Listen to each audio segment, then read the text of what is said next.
Hi guys, welcome back to another video. So today we're going to be talking about the Aston Villa 3, Everton 0 in the match on Saturday, and just my general thoughts of the performance and the results.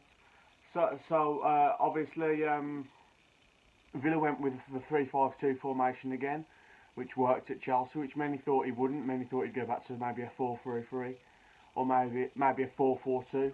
But I don't think anyone expected a 3 at the back against Everton. But again, it worked well, with the only change obviously Martinez coming in for Steer. And obviously he got back into the country at 2 o'clock in the morning and was playing on 5:30 in the evening.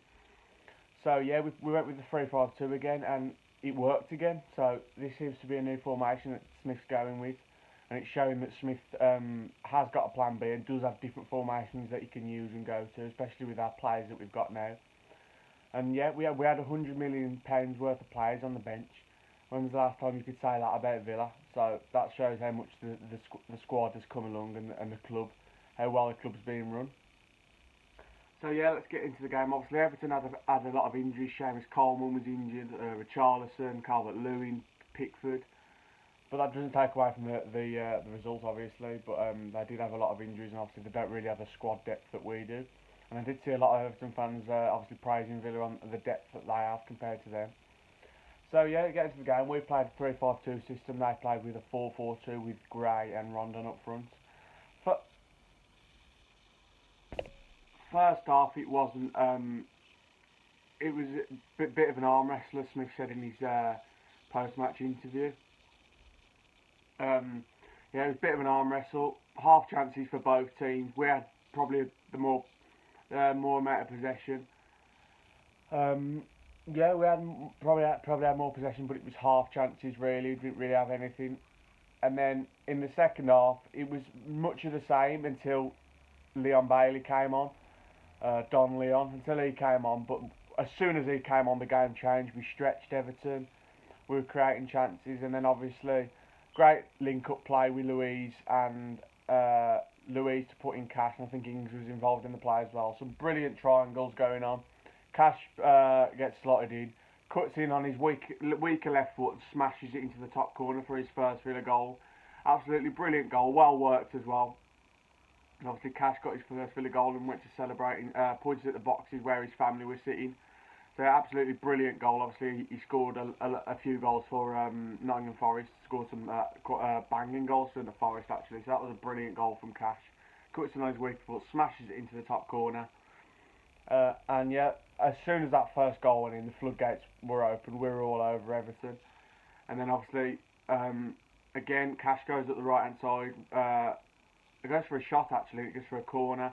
And then Leon Bailey with I'm disappointed it didn't class as his goal, because it was a brilliant cross, a brilliant delivery, and obviously hits Luca Digne and goes straight into the back of the net. But it was a brilliant delivery, and it just shows the importance of a set piece coach and the importance of having good set piece deliveries, because even if one of your players don't get on the end of it, if you make it dangerous enough, a defender might put it in his own net or struggle to deal with it, and it might bounce to one of your players. So brilliant delivery from Bailey. I'm disappointed it didn't class as his goal, because if he scored straight from the corner, that'd have been sum up, which he pretty much did, but obviously winning that off Luca Digne. But it was a brilliant delivery. And 2-0, we were swarming all over him. The claret and blue wave swarming all over Everton. Obviously Jacob Ramsey then won the ball in the final third, had that chance, and just put it wide, although he could have put Ings in, but I don't understand why he went for the shot. I really want Ramsey to get his first goal, because I think that'll be a massive boost of confidence. But again, Ramsey was brilliant. In my opinion, I thought he was fantastic. Again, moving the ball well, and obviously could have had the goal. And then the third goal, obviously thrown to Cash to Ings. Brilliant pass by Danny Ings. I don't know if it was mishit or not, because he kind of just hoofed it, but Bailey's left in so much space. Massive mistake from Everton. Takes it down with his head fantastically, and an equally brilliant finish. And then obviously pays tribute to his friend who passed away from COVID, who was 26 years old. Sterling also did the same in the game against Poland, I think it might be, or Hungary. It was one of the two, and he paid tribute to him as well. So yeah, brilliant goal from Bailey. And obviously 3-0, and it could have been more in that sort of 9-minute spell where we were all over him. So yeah, we're all over them pretty much, and we could have had more than three in that 9 minute spell, as I said. Obviously, we do have two injury concerns, but I don't think it's going to be anything too serious. Obviously, McGinn went off with a concussion, was one of our concussion substitutes. Obviously, he took a knock on the head in the first 5 minutes with the Mings header when it was bobbling all around the box, and then he carried on, and then he got whacked on the head again, and was Smith said that he was feeling dizzy, and apparently he told the coaching staff he was going to be sick. So obviously, that's big precaution, especially with a head injury. Hence why we made 4 subs, and that was our concussion substitute. But I don't think that'll be anything too serious. McGinn will probably miss the midweek game against Chelsea, and the Camber might come in, but I think Man United will be fine for.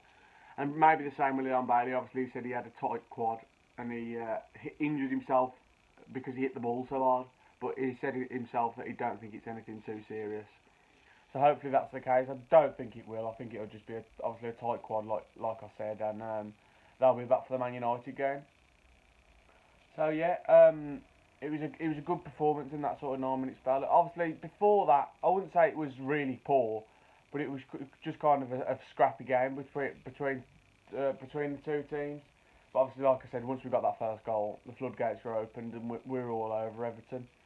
So yeah, good performance, 3-0 win, and yeah, obviously we're in 10th now, which obviously looks a bit healthier than 12th or like 13th where we were before.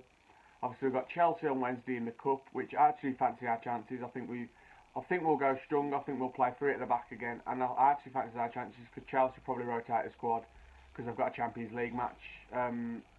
They'll be focusing on Champions League the next week, and they've also got Premier League, and they're obviously going to go for the league as well. So I think we could actually knock out Chelsea. Man United, our record against them is abysmal, and we'll probably get done by a dodgy penalty.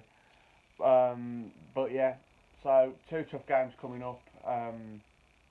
But brilliant win on Saturday. I'll see you in the next video. Up the Villa.